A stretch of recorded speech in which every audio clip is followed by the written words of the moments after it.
Hello and welcome.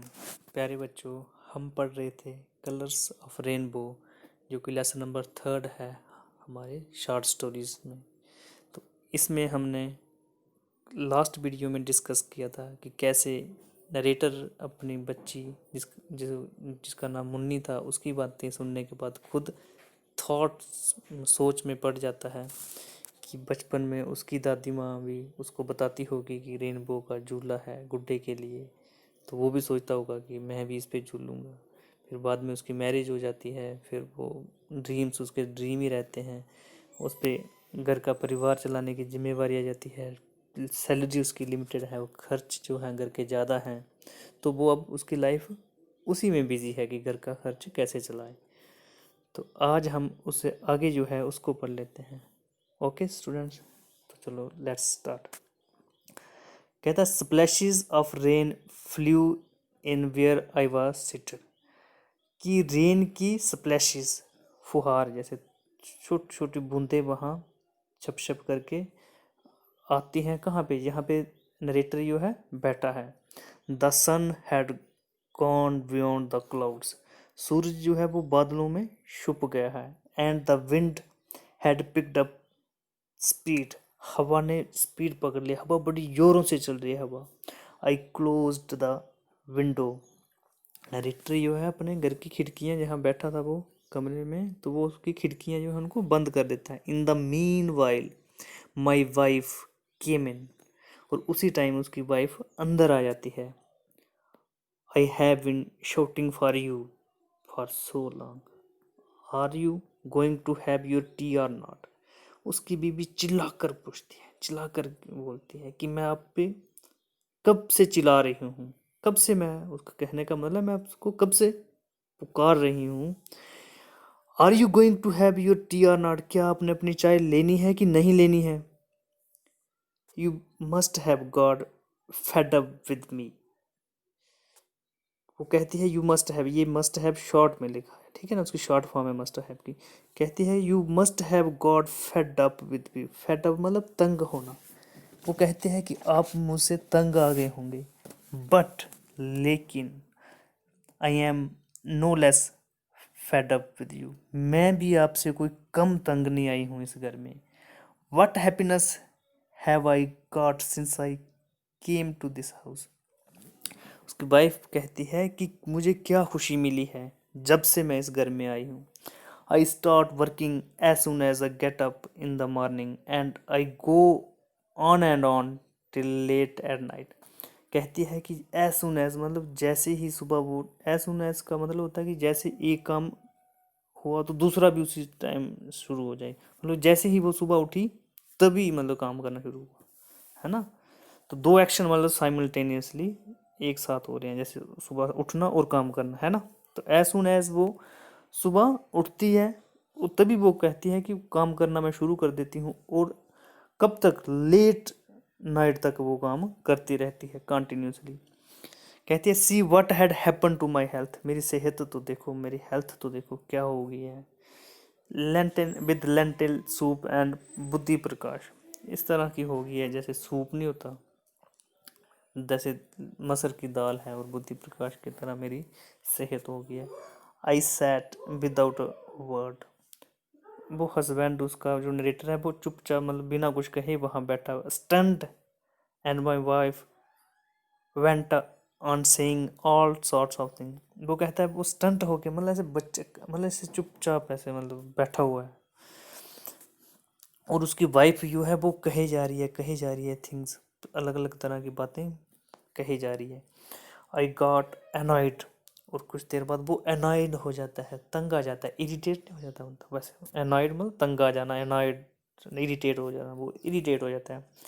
I remember the tiff we have the day before, writer को अभी भी याद है, नरेटर को, जो लास्ट ना उससे पहले दिन उनमें जो टिफ हुआ था, टिफ मतलब एक क्वेरल, छोटा सा झगड़ा जो अक्सर हस्बैंड वाइफ में होता है, तो उसको याद था वो उससे पहले वाली रात भी उनमें जो झगड़ा हुआ था।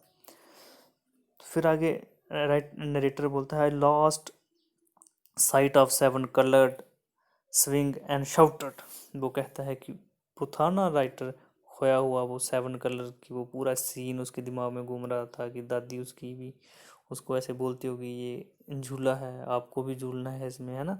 तो उसके माइंड में वो जो पूरी एक पिक्चर चली हुई थी, वो जो एक सीन चला हुआ था रेनबो वाला, वो पूरा क्या होता है, वो लॉस्ट हो जाता है, वो उसके दिमाग से निकल जाता है। और वो शाउट शाउट करता है, मतलब चिल्लाता है जोर से। क्या बोलता है, I don't want any tea, it is better to drink poison than have a tea from the hands of women like you. वो चिल्ला के बोलता है कि मुझे कोई भी चाय नहीं पीनी है, इससे अच्छा है, इट इज़ बेटर, इससे अच्छा है कि मैं जहर पी लूँ than have a tea from the hands of women like you. इससे अच्छा है कि मैं जहर पी लूँ आपके हाथों से चाय पीने से, ठीक है। Who the hell are you to tell me to have tea, कहता है कि आप कौन होती हो मुझे पूछने वाली कि आपने चाय पीनी है या नहीं, ठीक है। Seeing me in an angry mood, narrator को गुस्से में देखकर she turn to go to the kitchen, wife उसकी किचन में चली जाती है और सेइंग, और क्या कहते हैं कि you don't have to drink poison from my hand, कहती कोई ज़रूरत नहीं है आपको मेरे हाथों से जहर पीने की, take it from those for whom you feel concerned, जे आप उनसे ले सकते हो जिनकी आपको कंसर्न है, मतलब फिक्र है, जो आपका ज़्यादा फिक्र करते हैं, अब उनसे जाके जहर ले सकते हो, गुस्से में वो बोल रही है। It touches me to the quick, वो जो राइटर नरेटर है उसको ये बड़ी क्विकली टच करता है, पिंच कर जाती है बात उसको, है ना, बड़ी जल्दी। It was a new acquisition, ये उस पर नया एक इल्ज़ाम था, है ना, नया आरोप उस पर था। I got up in a huff, narrator जो है वो गुस्से से आक्रोश में, अब हफ मतलब गुस्सा, आक्रोश में उठ जाता है। Something had started bring with in, उसके अंदर ही अंदर कुछ, मतलब ब्रिंग मतलब अबाउट टू हैपन, कुछ होने वाला, मतलब उसके अंदर ही अंदर उसके मन में कुछ उसे होने लगा। यस्ट देन, उसी टाइम माई मदर केम इन, उसकी मदर आ जाती है, नरेटर की माँ आ जाती है अंदर और कहती है why do you quarrel and hurt each other like this, वो उसकी मदर उसको कहते हैं कि आप इस तरह से क्यों झगड़ रहे हैं और एक दूसरे को हर्ट कर रहे हैं, एक दूसरे को हर्ट हर्ट कर रहे हैं, ठीक है। हर्ट करना मतलब ऐसे तंग करना, एक किसी का दिल दुखाना, सॉरी, है ना, हर्ट करना बोल सकते हो, आप एक दूसरे का दिल क्यों दिखा रहे हो, क्यों एक लड़ रहे हो। तो इसको बच्चों आपने अच्छे से पढ़ लेना है, इससे पहले वाला भी रीड करना है, अंडरस्टैंड भी करना है। तो आज जो हमने पढ़ा और जो कल पढ़ा था उससे हमारी टेक्सटुअल जो एक्सरसाइज है उसका क्वेश्चन नंबर 3 जो है वो निकल जाएगा। तो क्वेश्चन नंबर 3 है, उसको अपने बुक पे देख लेना उसको। क्वेश्चन नंबर 3 है, why did the narrator have a tiff with his wife, तो नरेटर का जो राइट है जो, है ना, तो उसका अपनी वाइफ के साथ झगड़ा क्यों होता है, क्या कारण है। तो बच्चों इसके पीछे क्या रीज़न है, आप लिख सकते हो कि इसके पीछे रीज़न मेनली क्या है, उनकी जो पॉवर्टी है ना, एक्सपेंसेस उनके ज़्यादा हैं, खर्च ज़्यादा हैं, और सैलरी उसकी लिमिटेड है, सैलरी कम है, तो खर्च ज़्यादा है, बच्चे उसके बड़े हो गए हैं, तो मेन रीज़न वही है उनकी क्वेरल्स में, उनके झगड़े में, ठीक है।